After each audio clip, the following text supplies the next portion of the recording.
Дина. Доброе утро! Если вы еще не догадались, это «Орел и Решка», и мы перезагружаем Америку! И на очереди у нас Даллас. Да? И главный приз сегодняшнего выпуска – автомобиль. Поправил я свои усы. И этот главный приз, конечно же, достанется мне. Что это тебе? Что это тебе? Сейчас подбросим монетку и решим, кто оседлает этого жеребца, а кто будет добираться до города. В холодном вагоне товарняка. Орел. Решка. Ну привет, Даллас. Так, посмотрим. Вот.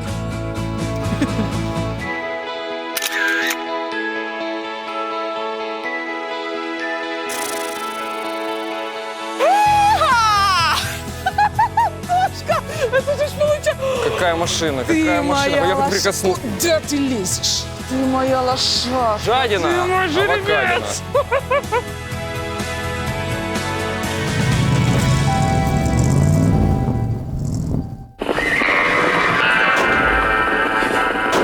Даллас – это самое сердце штата Техас. Это настоящий дикий запад. В этом городе можно увидеть, как живут потомки храбрых ковбоев. Устроить скачки на механическом жеребце за $2 миллиона. И расстрелять арбуз. А еще в Далласе можно укротить торнадо, увидеть галлюцинации в церкви. Фантастика. И найти глаз великана. Вау.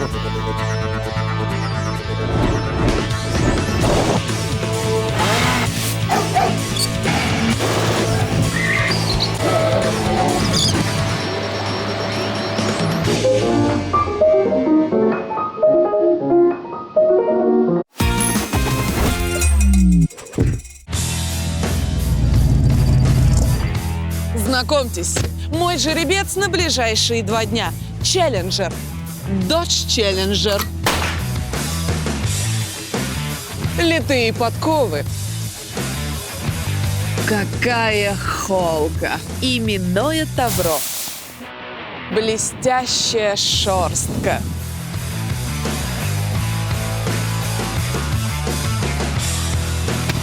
Какое удобное седло. Dodge Challenger – коренной американец. А под капотом целый табун – 420 коней. И какой же он мощный!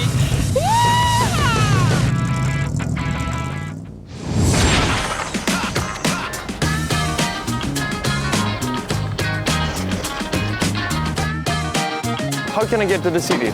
The city? Yeah. What city? Dallas. Dallas, okay. You need to go over there downstairs, A terminal. 8? In A terminal, the bus coming over there. Only in A terminal. Аэропорт Далласа второй по площади в США. Здесь целых 5 терминалов. Я сейчас вот здесь. Но чтобы уехать в город, мне нужно попасть вот сюда, в терминал А. А, вот же терминалы. Здесь написано, должно быть написано терминалы. How can I get to the terminal A? Hey, Yes. stand right there at Terminal Lake, right there, and tell there's gonna be a little orange bus. Thank you.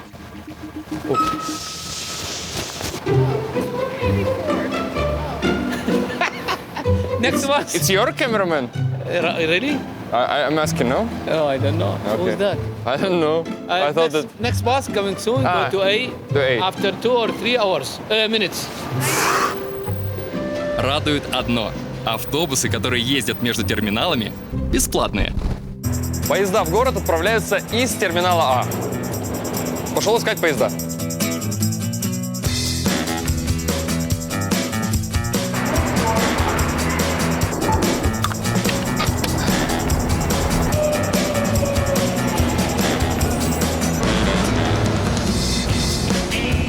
Очень круто.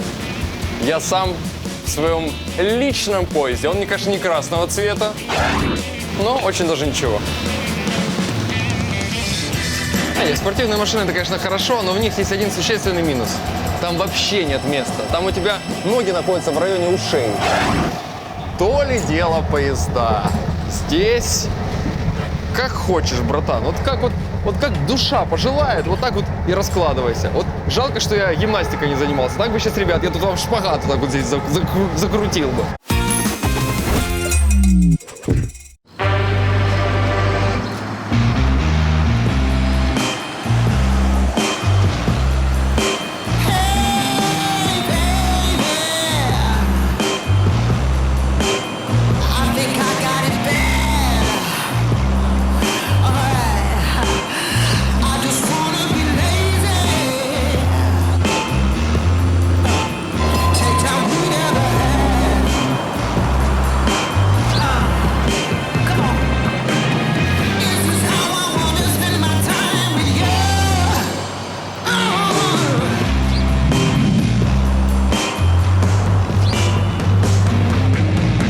Даллас — это бетонный лес из небоскребов, окруженный морем одноэтажек. Здесь самые широкие проспекты, самые высокие здания и самые стеклянные высотки в штате Техас. Сразу видно, что Даллас — город богатей. Тут крутятся все деньги штата. Здесь строят ракеты, клепают электронику и качают нефть на миллиарды.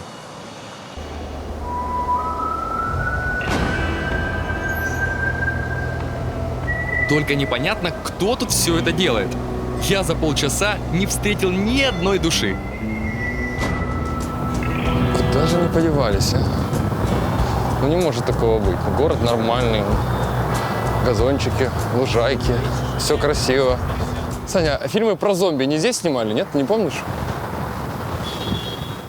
Ну такого ж не бывает. Ну как, ну где же за люди, ну? Ну город-то большой, штат огромный, а людей нет.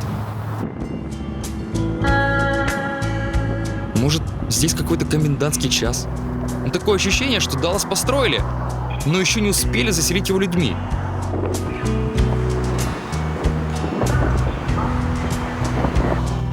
Вон, смотри, человек, смотри, вон он. Побежали. Hi, sir.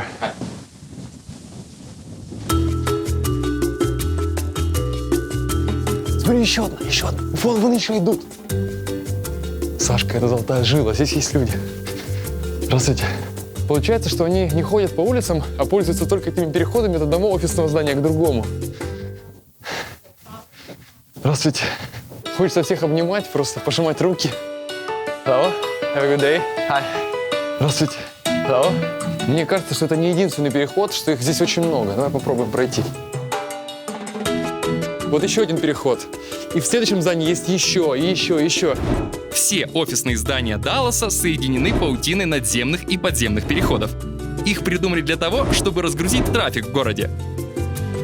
А сейчас это похоже на один длинный торговый центр с кафе, магазинами и зонами отдыха.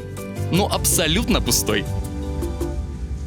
Как долго мы шли? Вот, мы начали вот там, прошли вот в то офисное здание, перешли, прошли этот переход и попали в следующее офисное здание.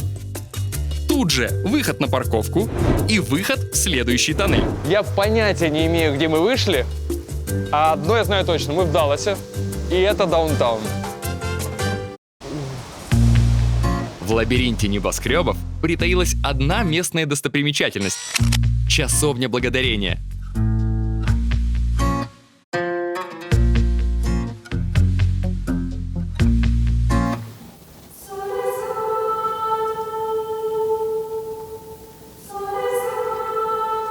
Невероятно круто.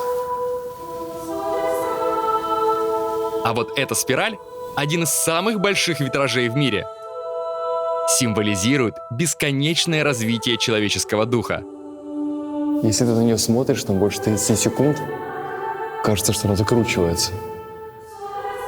Фантастика.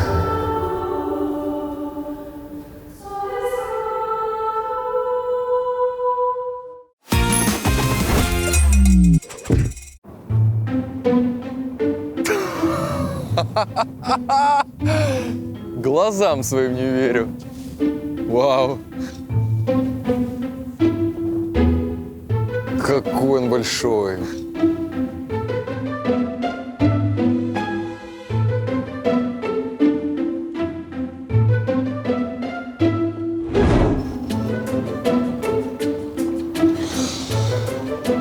какой-то обман зрения.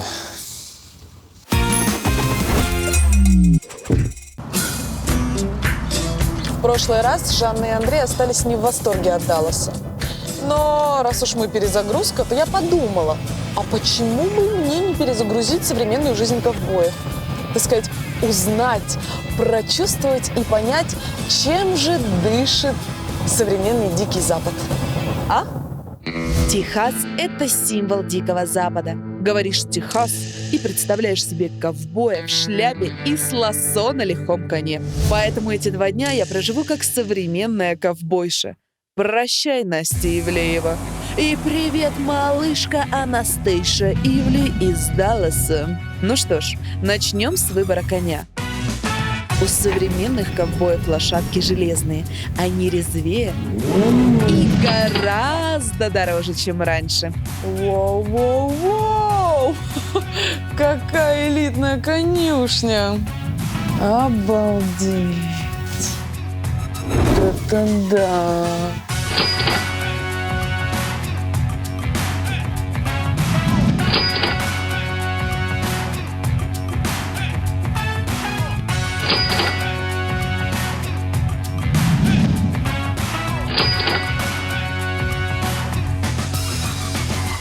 Это лучший магазин дорогих тачек в штате. А может и во всей Америке. Здесь самые крутые и дорогие гоночные авто. Сейчас за эти деньги можно купить только одну машинку, а раньше целый табун. Нет, табунище из 10 тысяч лошадей. Покажите самую дорогую тачку. Вот прям самую-самую дорогую. Вот это крошка Феррари. Ну, каких-то $2,5 миллиона. Сумасшествие.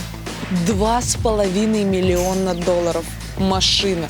На эти деньги можно купить себе, не знаю, 10 среднестатистических домов, накормить скот, подстричься 1 миллион раз. Стив, ну получается, здесь ковбои далеко не бедные проживают, потому что не каждый что себе может позволить такие машины. Так и есть. В Далласе, в принципе, много денег. А вот эта машина, это нечто особенное. How much this cost? 10 миллионов. 10 миллионов долларов. Сколько денег собрано вот во всем этом гараже? Ну, сложно сказать. $100 миллионов. Crazy.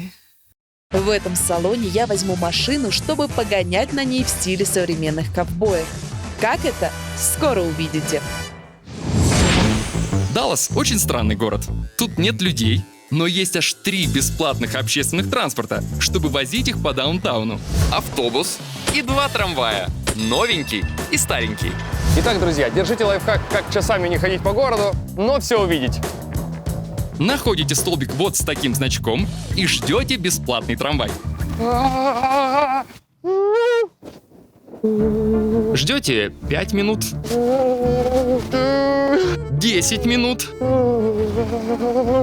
15, Смехом так теплее, правда. Вот правда теплее. 20. Целых 20 минут. Ребят, я манал этот реальный мир, честно. У меня там в пакете все гораздо красочнее и теплее.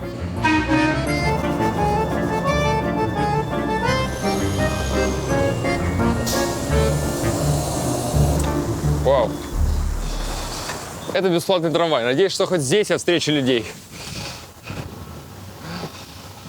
Но чудо не произошло.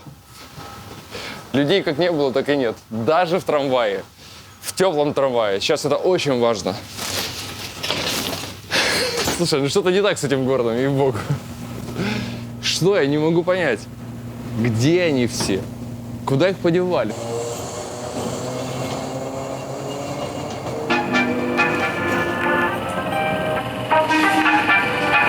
Очень прикольный старый трамвай, в котором такое ощущение, что ничего не меняли уже лет 50-60 точно. Старые поручни, кнопочки, все эти прибамбасики, паркет. И самое главное, на ходу. Невероятно. Ну и дедушка за рулем, я думаю, тех же годов, что и трамвай.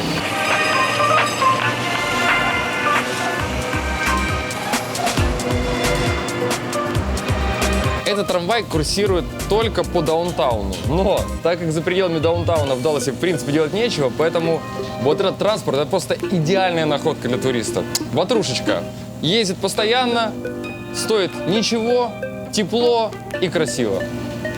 4 в одном. Пожертвованиям тут будут рады. Будете в Далласе, обязательно покатайтесь. Thank you, sir.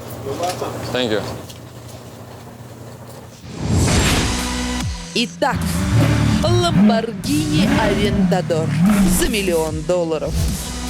700 лошадиных сил. До соточки разгоняется за 2,5 секунды, а максимальная скорость 350 км в час.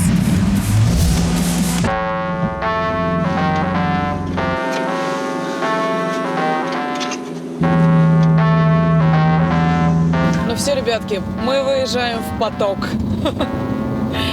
Понеслась.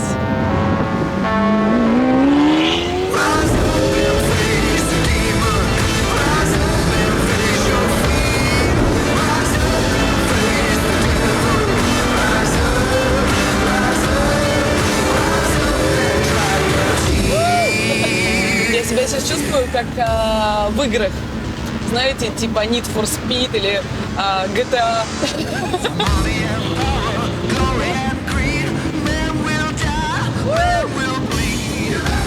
Мы только что подрезали 4 тачки просто в миллиметре.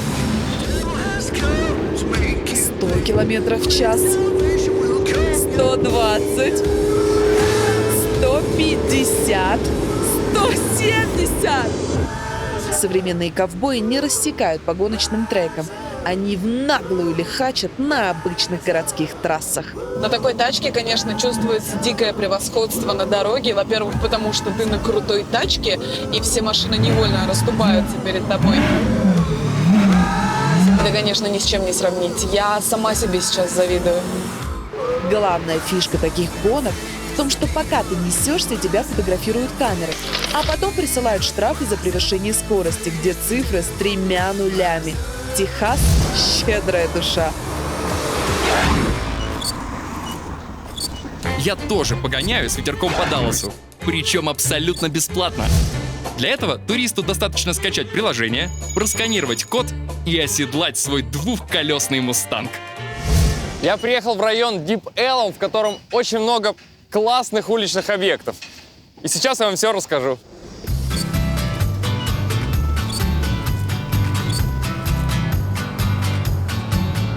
Район Deep Ellum — это арт-квартал. Когда-то здесь были заводы и фабрики, а теперь галереи, театры и модные рестораны. Итак, друзья, убираем в сторону тетрадки, достаем двойные листочки. Записываем новое слово в ваш словарик – джентрификация. Это процесс обновления и реставрации районов, которые раньше не были пригодными для жизни. Вот, пожалуйста, самый яркий пример джентрификации. Красиво получилось. Говорят, в этом районе собирается вся креативная тусовка Далласа. Но кроме одной художницы, я пока здесь вообще никого не видел. Чтобы арт-квартал оправдывал свое название, здесь понаставили множество дивных скульптур. По всему району Deep Ellum разбросаны вот такие вот смешные металлические человечки. Их называют walking-мены. Никакой функциональной принадлежности, просто красиво.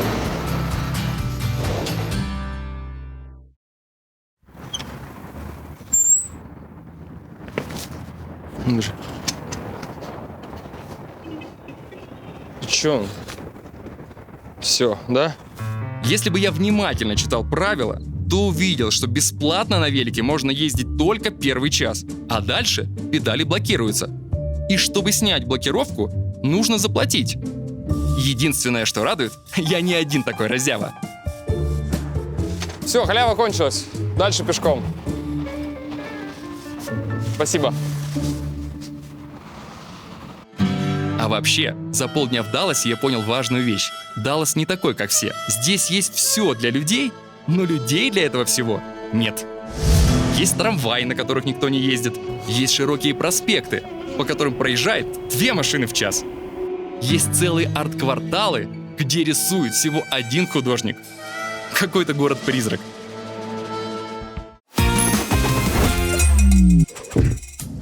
Во времена Дикого Запада считалось, что ковбой без кольта – это мертвый ковбой. Еще бы!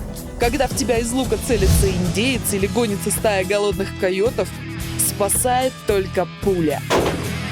Для современного техасца носить с собой пистолет так же естественно, как для нас носить смартфон. В Техасе самые лояльные оружейные законы во всей Америке. Тут регистрация и лицензия не нужны. Автоматы покупать можно. Большие магазины к ним брать можно. Приносить оружие в учебные заведения разрешено. А пока нас не было, в Далласе разрешили открыто носить оружие. Как такое вообще возможно? В городе, где застрелили 35-го президента штатов Джона Кеннеди, можно как сумочку закинуть на плечо винтовку, и никто слова не скажет.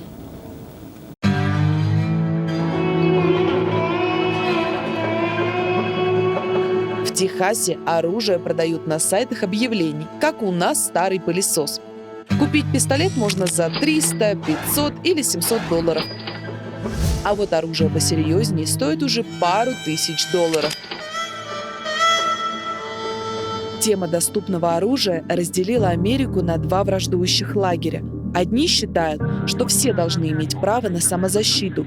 Тогда бы не произошло трагедии в школе Паркленда, где парень убил из винтовки 17 человек. В школе, где ни у кого нет оружия, директор попытался отбиваться степлером. Человек со степлером против человека с оружием. Он может ударить степлером, но тот выстрелит в ответ. Степлер против пистолета не работает. Будь у директора оружие, он мог бы остановить преступника. Другие уверены, что оружие должно быть только у полиции, чтобы не повторились массовые расстрелы, как в Лас-Вегасе. Тогда мужчина с разрешением на оружие хладнокровно расстрелял толпу людей и убил 57 человек. Ты можешь не иметь оружия, но научиться стрелять нужно каждому человеку. Никогда не знаешь, когда это пригодится. В общем, выходной ковбоя без стрельбы не будет засчитан. Поэтому я здесь. Для начала пару правил. Встань за этой линией. Ты правша? Я. Тогда правую ногу немного назад. Для большей устойчивости немного согни ноги в коленях. Держи упор на плечи, это поможет выдержать отдачу. Итак, первый пистолет – это Кольт 1911. Итак, пистолет для новичков. Кольт М1911. Полуавтомат. Полицейский ствол разрешен гражданским. Сняла с предохранителя. Бум-бум-бум. Поставила. Обязательно.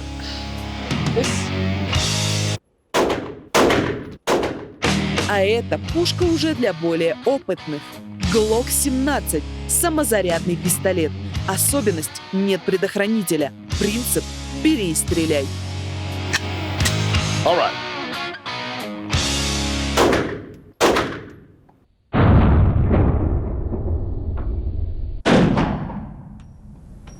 Ну и игрушка для настоящих мужиков. Пистолет-пулемет Sig Sauer MPX-9.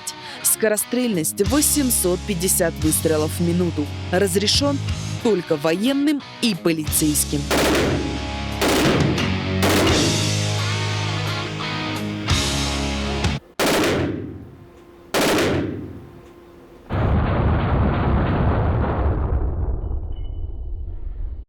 Ну а теперь пошли постреляем дальше. По фруктам.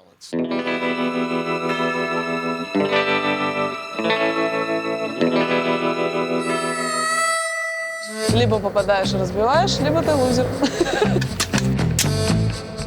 I can start? Sí. Бич. Окей, автомат. Один выстрел.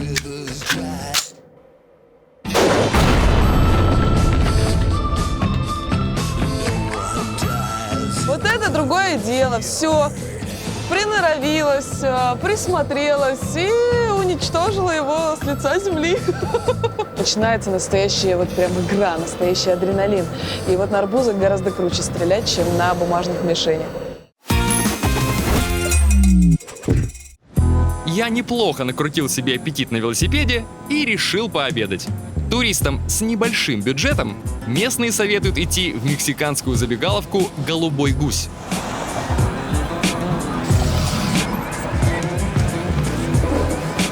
В Далласе очень популярна мексиканская кухня. Она настолько слилась с национальной кухней, что здесь даже есть специальный термин – Tex-Mex. Когда-то Техас был частью Мексики. И даже когда он стал американским, здесь не перестали есть бурритос, тако и quesadillo. Только добавили в них больше твердого сыра, говядины и бобов, которые так обожают американцы. Вот так и объединились техасско-мексиканская кухня, которую здесь называют Tex-Mex. Класс, очень прикольное предложение. Здесь за $12 можно взять 2 блюда, а за 14 уже 3. Verde chicken enchilada, soup and maybe taco? Taco, окей? Thank you. Большой плюс для бюджетного туриста такого рода заведений в том, что тебе всегда сначала приносят аппетайзер. У нас это называется ништячки, здесь это называется аппетайзер. Смысл тот же. Все это бесплатно. Здесь огромная гора чипсов. Вот такая вот паста, которая называется сальса. Не путать с танцем. Это традиционный острый мексиканский соус из помидоров и чили. Берешь себе чипсик, спокойно макаешь и ешь за бесплатно. А вот и мой комплексный обед за 14 баксов. Итак, тортилья-суп – традиционный густой мексиканский суп с тортильями. Вот такими лепешками из кукурузной муки. А еще тут есть курица, авокадо и острый перец халапеньо. Знаете, очень напоминает солянку. Вот по густоте, по консистенции, с той только разницей, что здесь вместо колбасок авокадо. Ну и сыр, конечно. Очень вкусный суп. Он очень сытный, прям такой наваристый. Тако. Самое известное популярное мексиканское блюдо. Что здесь есть из Техаса? Так это сыр. Сыр чеддер. На этом все параллели с Техасом заканчиваются. Самое загадочное для меня блюдо, которое называется энчилада. Визуально похоже на здоровый такой голубец, который лежит у тебя в тарелке. Что внутри, сейчас проверим. А, здесь курица с сыром. Для меня все стало понятно. Значит, смотрите, у мексиканцев не было своей шаурмы. Они очень хотели шаурму, как у всех остальных народов. Они решили, значит, мы сделаем шаурму, назовем ее по-другому. Энчилада, например. Вот она. Но мне кажется, что если это съесть, вот сразу за раз, можно, в принципе, с эсочки на эмочку перепрыгнуть за сутки буквально. Ковбои с детства жили на ранчо, поэтому в маленьких квартирках высоток им безумно тесно.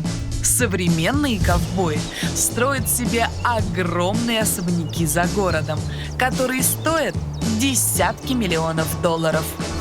Частный сектор в Техасе – это не домики, натыканные стенка к стенке и огород 6 соток, а особняки с территориями в несколько гектаров, где сады, озера и конюшни.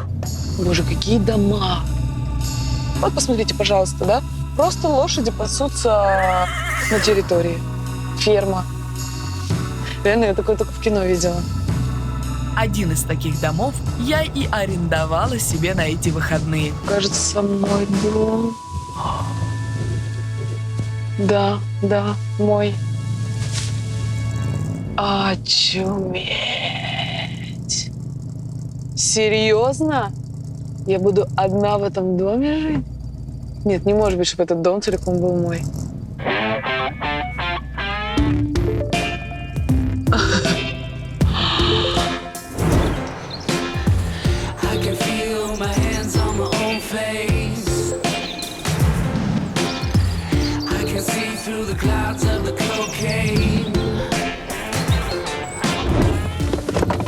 Ребята, мне кажется, я сейчас расплачусь от этой красоты.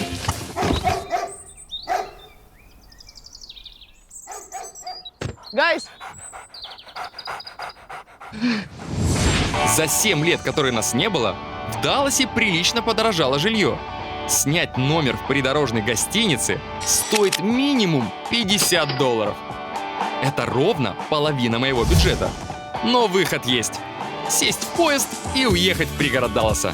Я приехал в небольшой городок Ирвинг, где находится самый популярный хостел в округе. Потому что он единственный. Welcome to the hostel. О, hi. Hi, nice to meet you. I'm the house host.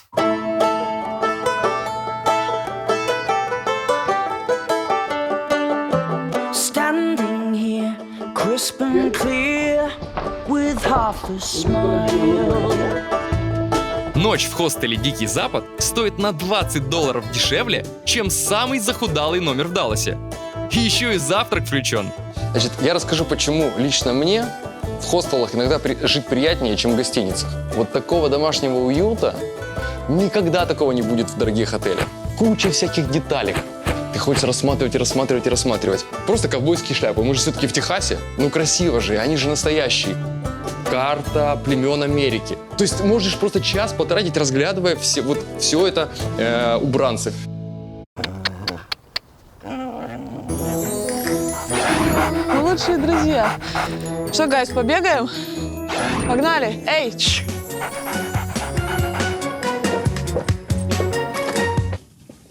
Вау.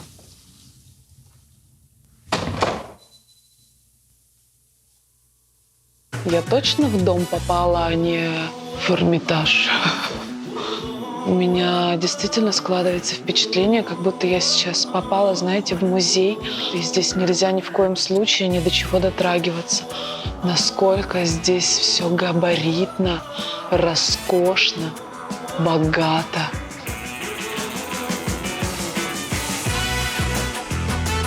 Я залипла на входе, я боюсь представить, что меня ждет дальше. Чума. А куда идти? С чего начать? 1500 квадратных метров запредельной роскоши. Мебель из красного дерева. Просто. Столешницы из мрамора. Картины в позолоченных рамах. Хозяин дома старался скопировать каждую комнату с картин известных художников 19 века. Например, этот обеденный зал напоминает картину Виктора Морей Мильтона «Новый шеф-повар». А куда идти теперь? Он такой большой, я не знаю. Не знаю, куда идти.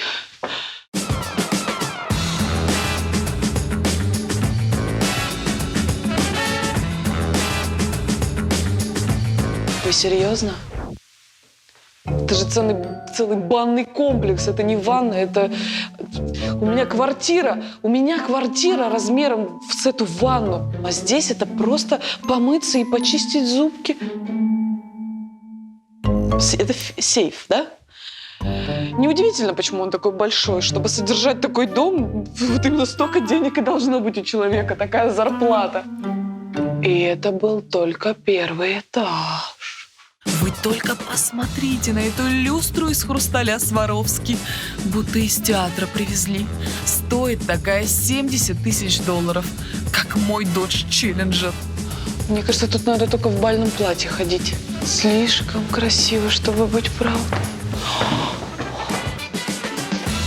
Боже, столько пространства, я не понимаю. Это какой-то сплошной лабиринт. Несколько спален и ванных комнат, бильярдная, кабинет и даже собственный кинотеатр. Артем, в общем, тебе нужно как-то объяснить продюсерам, что ведущая осталась в Далласе в большом зажиточном купеческом дворце.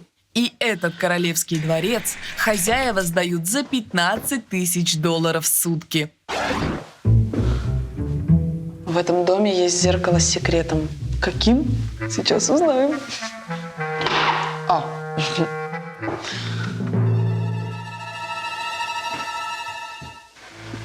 У меня такое ощущение, что мы с тобой сейчас в Нарнию попадем. Зашли в шкаф, и там туннель. Реально дом просто с сюрпризом. Ой, мне нравятся такие штуки. Волшебство. Что, открываем? Твою железную дорогу.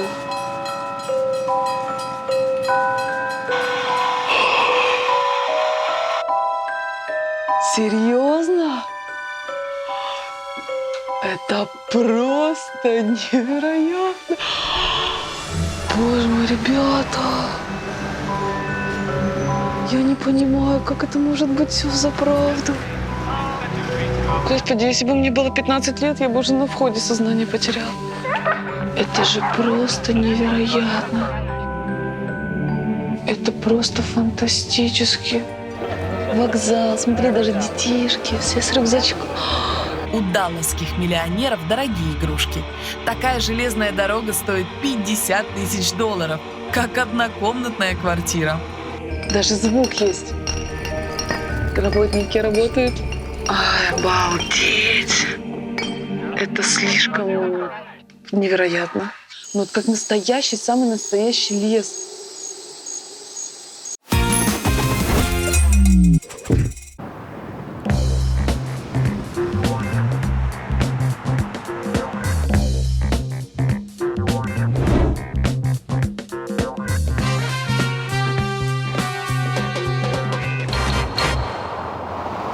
Как же холодно, а? Раз уж я провожу выходные как настоящий ковбой, поужинаю я тоже как ковбой. Они были непривередливы в еде и на ужин ели большой сочный кусок мяса.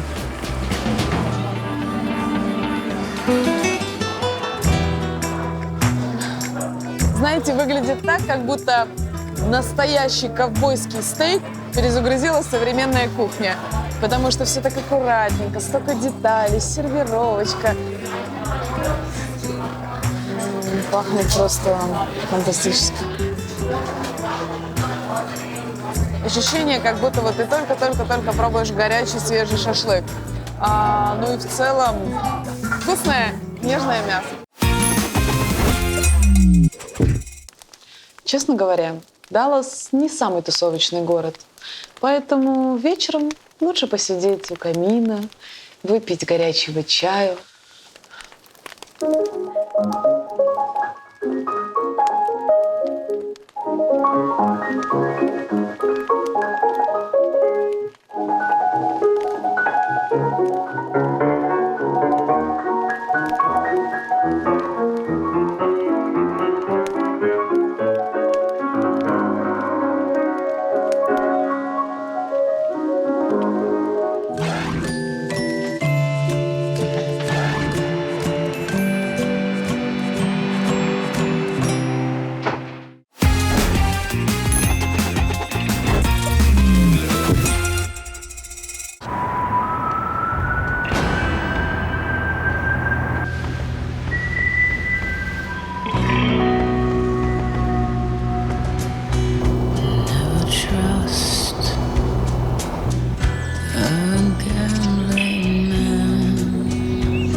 Слушай, мне такой странный сон снился.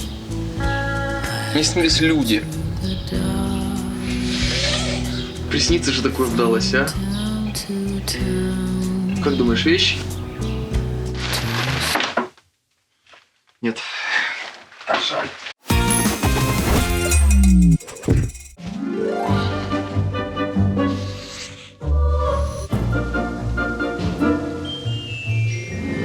Хоть посмотрим, что такое американские завтраки в хостелах. Ни колы тебе, ни гамбургеров. Бутерброд с арахисовым маслом – это прям, ну, как овсяная каша с утра. Только в Америке. У меня сегодня американский завтрак – это все и сразу.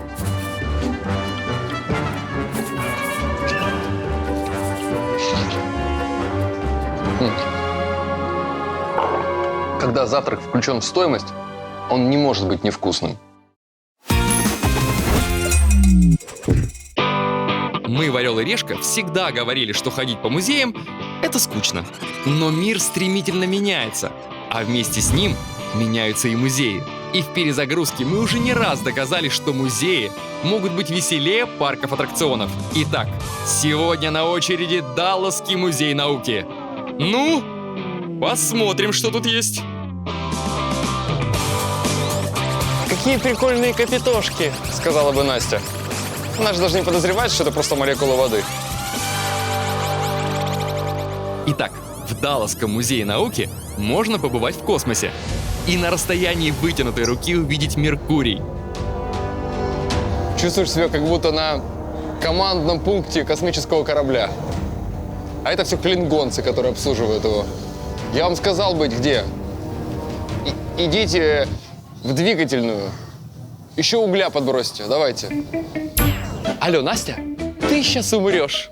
Я в научном музее рядом с огромным телескопом. Да, смотрю на Вселенную, на звезды и на Млечный Путь.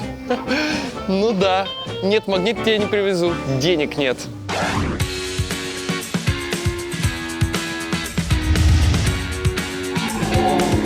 Сань, ты помнишь, я тебе говорил, что ты похож на диплодока?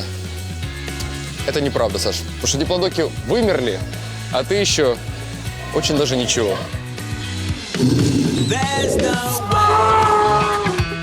Это очень прикольный музей, потому что большинство экспозиций здесь интерактивные. То есть, например, когда ты изучаешь динозавров, ты можешь сразиться со своим новым другом, с хищником, в такой вот динозаврий Mortal Kombat Fight. Дубась, дубась, дубась, дубась. В первом раунде я победил. Да, в третьем раунде мне тяжело досталось. 2-1. В этом музее можно почувствовать на себе разные природные явления. Даже попасть в эпицентр землетрясения. Начнем с малого. Ну вот маленькое землетрясение похоже по ощущениям на поезд, который движется. То есть как бы ты стоишь нормально, ты чувствуешь тряску, но стоять абсолютно нормально. А вот это уже стрёмно, ребят. И сейчас максимальная мощность. Это капец. Идти нереально. Идти вот просто нереально. То есть ты просто балансируешь, вставляешь ноги, а представляете, еще рядом что-то может падать. А после землетрясения можно прикоснуться к торнадо. Супер наглядно. Воздух, который холоднее, он опускается по спирали вниз. А воздух, который теплее, наоборот, поднимается по такой же спирали. Теплее, а там, соответственно, холоднее. Тут можно снять супер замедленный ролик. Эта камера пишет 1000 кадров в секунду, поэтому действие можно рассмотреть до мельчайших подробностей. Вау! Сашка, у тебя не такая камера, не завидуй. Так, где-то здесь должен быть придурок с рюкзаком. А, ну конечно, вот. У меня получился короткометражный фильм с очень жестким обломом в конце. Смотрите. Итак, завязка, завязка, завязка, завязка, завязка, завязка, завязка. Вот сейчас будет самое интересное. Смотрите, смотрите, смотрите. Сейчас вот самое интересное. Оп, и все. Какая завязка, какая кульминация. Все как в жизни. Как же классно, когда науку можно не зубрить, а потрогать, покрутить и повертеть. В таком музее всякие камни, турбины и даже таблица Менделеева не кажутся чем-то сложным и скучным.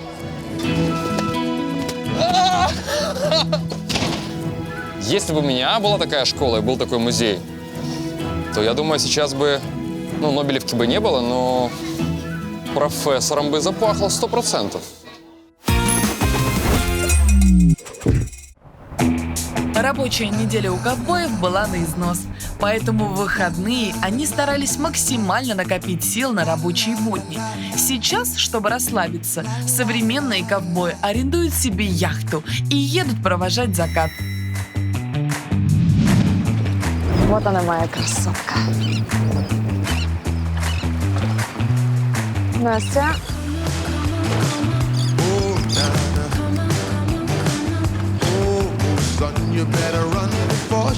Крейсерская яхта «Азимут» везет меня купаться в роскоши и лучах уходящего солнца. Когда птицы мигрируют из Мексики в Канаду, они на какое-то время останавливаются на этом озере. И тогда здесь все выглядит просто волшебно.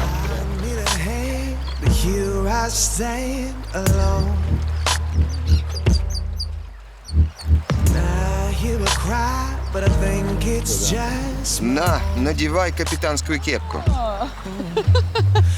Я капитан своего корабля.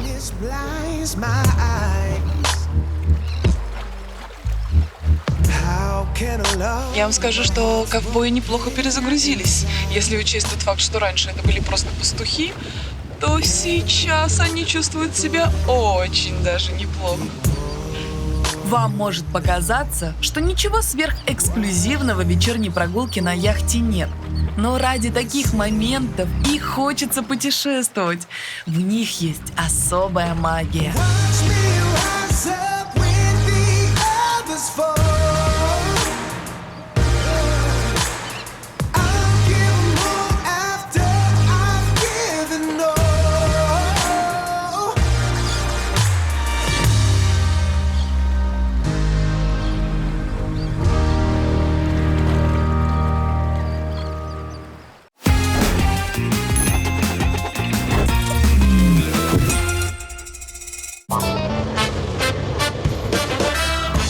Все советуют сходить в местный кэнди-шап. Что там такого необычного, не знаю. Ну, давайте посмотрим. Hi. This is a candy shop?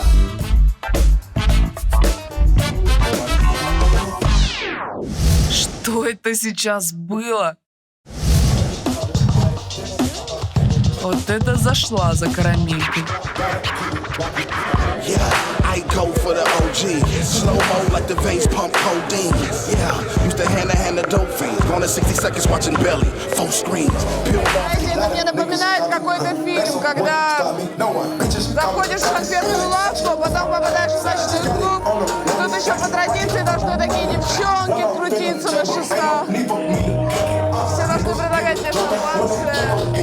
Это какая-то типа секретная комната, да? Это суперсекретное место, куда попадают только богатые люди. Во времена сухого закона в США в каждом третьем магазине Далласа был выход в потайной ночной клуб. Когда закон отменили, секретные тусовки стали еще одним способом разбавить скучную жизнь далласских богачей. Прям такой клуб для избранных, да?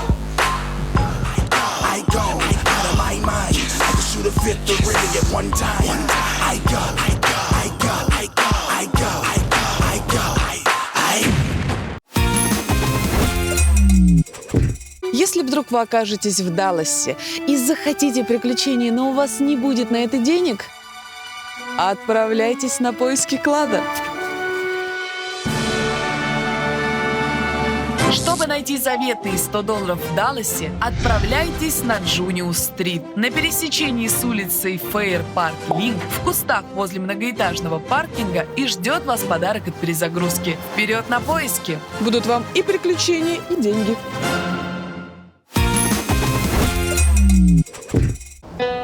Даллас.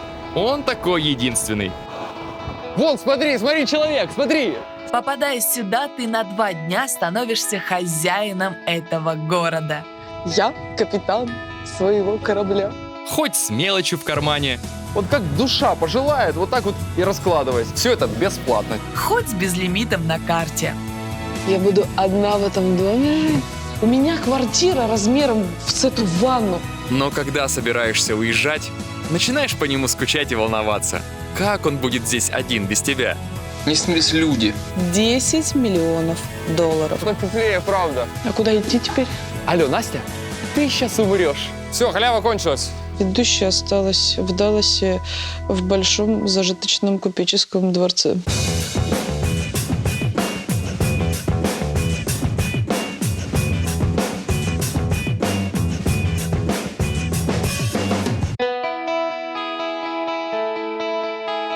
Антош! Я думаю, ты не ты. Ну Привет. я, кто же еще? Ты Конечно. чего? Слушай, ну ладно, рассказывай, как твой уикенд? Классно! Разочаровался немного, потому что не увидел ни одного ковбоя, понимаешь? Серьезно. Ты серьезно? Да. Ой, слушай, а у меня так все наоборот. Я перезагрузила полностью современных ковбоев. Я узнала, что они катаются на мощных лошадках, они стреляют из дорогущего оружия, они живут просто в сказочно богатых, роскошных ранчо. Это даже не ранчо, это, понимаешь, это замок. Подожди, Ивлеева, подожди. Мы с тобой вообще в одном и том же Далласе были? Антош, мы с тобой были в одном и том же Далласе, просто мы были в разных социальных слоях. Социальные слои меняются, так что в следующей программе посмотрим. Ой-ой-ошки, я бы не торопилась с выводами. Друзья, сенсаций не будет. Мы полетели перезагружать следующий город. Йоу! Это нормально, что Зачем я ты сейчас сказала? йоу вот это сделал? Ну Почему? нормально же все А было. мне казалось, там молодежь смотрит Настя, меня, они такие, Настюха с нами. социальные слои. Красиво же все было. Зачем вот это йоу? Скажи мне, зачем? Я тут работаю на молодежь, Антон. Мне уже 26, мне нужно молодую аудиторию привлекать к нашим выпускам. Ладно, все, пойдем. Холодно нынче. Что?